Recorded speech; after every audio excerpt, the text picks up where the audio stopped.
Bugün Manisa'nın tarihi miraslarla dolu ilçesi Kula'dayım. Dünyanın pek az ülkesinde görülen jeolojik manzarası ve 12 bin yıl önceki volkanik patlamalar sebebiyle yanık ülke olarak adlandırılan bu bölgede sarayın lezzetlerini yaşatmaya çalışmak benim için eşsiz bir tecrübe olacak.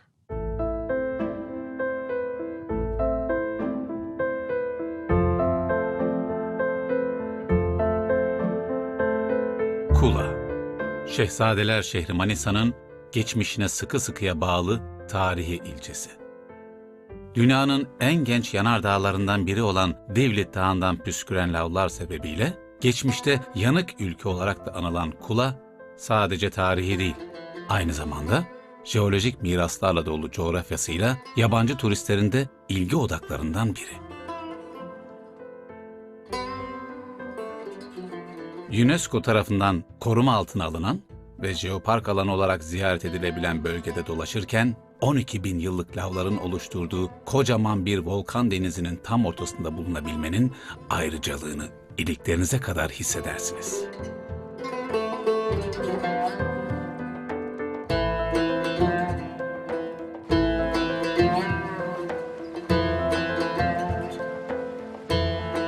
Şu anda Kula Göleti'nin tam kıyısındayım.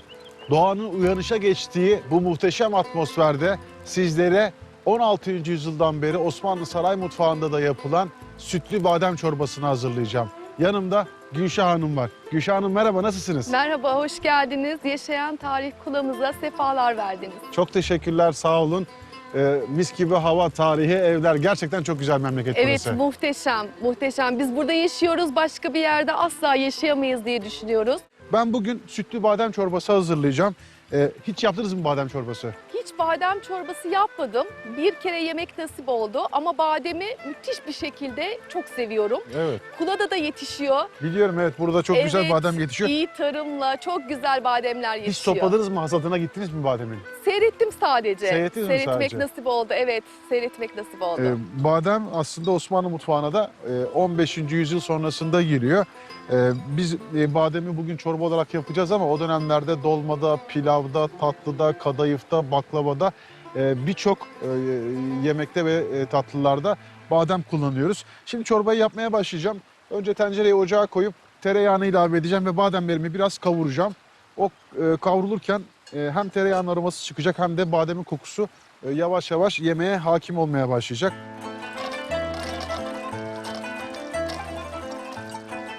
Şimdi bademler güzelce kavruldu. Bademin bir kısmını ayırdım. Neden? Çünkü biraz sonra o bademi tereyağında yakacağım ve çorbanın üstüne dökeceğim. O yüzden ayırdım. Unu da şimdi ilave ediyorum. Un kavrulunca da yavaş yavaş suyunu ilave edeceğim. Ellerinize sağlık. Sağ olun. Püf noktası unun kavrulmasında mı acaba? Evet, un güzel kavrulacak. Bir de önceden kavurduğumuz bademin kokusu biraz yağa çıkacak ki çorbanın bütününe kokusunu yayabilsin. Şimdi un da güzelce kavruldu. Önce sütü, arkasından da et suyunu çorbamıza ilave ediyorum.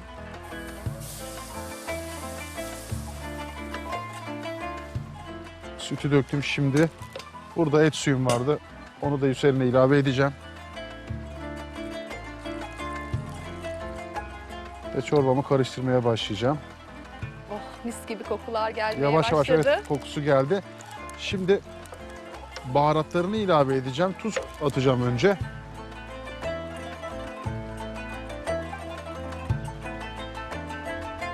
Tuzunu ilave ettim. Badem çorbasının olmazsa olmazı muskat.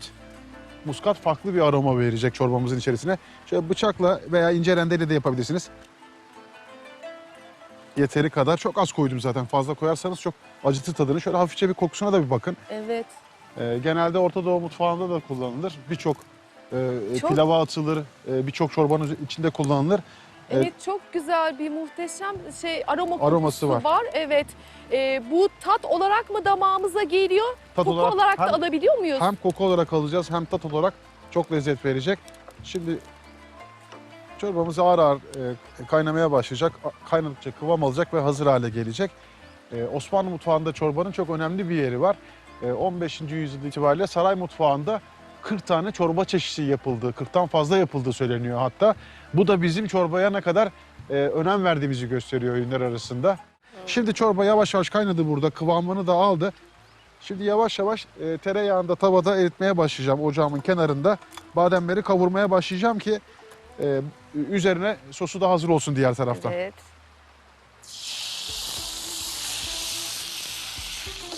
Oh, mis kokuları geliyor. Vallahi tavamız hemen ısındı Oo. kömürde.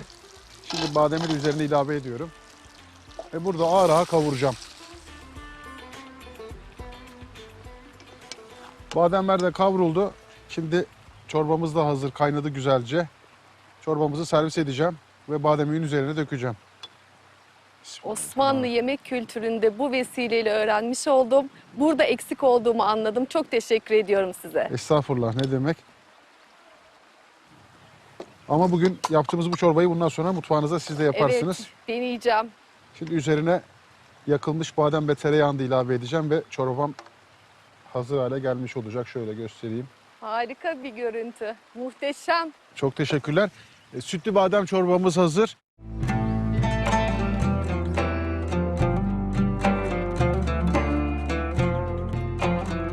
Kula, yüzyıllardır dimdik ayakta duran evleriyle de geçmişten günümüze bir köprü durumunda.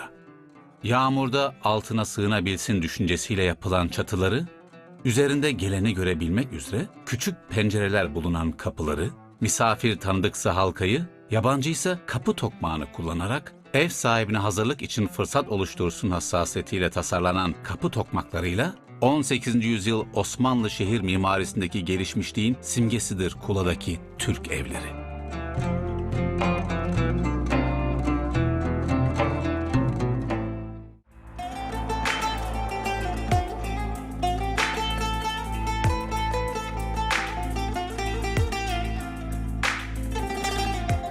...15. yüzyıl eseri Kurşunlu Camii... ...16. yüzyılda inşa edilen 5 ulalı çeşme... ...Yunus Emre Hazretleri ile hocası Tapduk Emre'nin ebedi istirahathanelerine daldıkları türbeler... ...ve ilçedeki en eski ibadethane olarak Hicri 954 yılından beri hizmet veren Carullah bin Süleyman Camii de Anıtkent Kula'dan aklınıza nakşolunacak tarihi yapılardan.